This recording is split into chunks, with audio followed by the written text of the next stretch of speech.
Deru kendaraan di Jalan Siliwangi, Jantung Cirebon, silih berganti. Gedung tinggi berlapis kaca berdiri gagah, hotel-hotel mewah menancapkan namanya di langit kota. Namun di tengah kemegahan itu, berdiri sebuah rumah tempo dulu, berpintu dan berjendela kayu besar. Bergaya klasik, dengan warna mulai pudar. Nomor rumahnya 57. Di halaman yang rindang, bunga dan tanaman hias masih tumbuh dan nampak rapi. 2 mobil terparkir, satu di antaranya mobil lawas seperti masih setia menemani sang pemilik, Dharma Surya Pranata, berusia 83 tahun. Rumah itu adalah peninggalan keluarganya, saksi puluhan tahun perubahan wajah kota.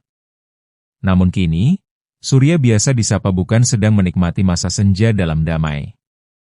Rumah tuanya tiba-tiba mendapat tagihan pajak bumi dan bangunan yang melonjak tak masuk akal. Mulanya, dari Rp6,2 juta pada 2023 menjadi Rp65 juta pada 2024. PBB merupakan pajak yang harus dibayar masyarakat atas kepemilikan, penguasaan, dan pemanfaatan bumi atau bangunan. Sehingga, menjadi pendapatan daerah yang digunakan untuk biaya pembangunan dan pelayanan publik. Kalau terdampak kenaikan PBB, ya semua terdampak. Cuma saya terasa sekali naiknya, malah istilahnya gila-gilaan. Kata Surya, duduk di ruang tamu dengan meja kayu tua dan tumpukan buku di sudut, pada Kamis sore. Menurutnya, kabar kenaikan PBB itu awalnya tahu dari teman-teman. Saat bertemu sekda dalam halal bihalal, ia langsung menyampaikan keresahan warga. Saya bilang, Pak hati-hati, masyarakat resah PBB-nya kok naik banyak. Terus beliau jawab, oh ya nanti kami diskusikan. Ujar Surya. Ketika diundang ke Balai Kota, Surya membawa data. Di kawasan Pengampon, ia melihat sendiri angka di surat pemberitahuan pajak terutang. Saya kaget, Rp65 juta. Kalau dilihat dari tagihan 2023, kenaikannya 1000%. Kata Surya. Menurutnya, perjuangan bukan untuk dirinya saja. Saya protes untuk masyarakat semuanya. Banyak yang kaget melihat kenaikan begitu besar. Saya bilang, tolong ini bisa diubah. Tapi katanya nggak bisa, ini sudah ada perdanya.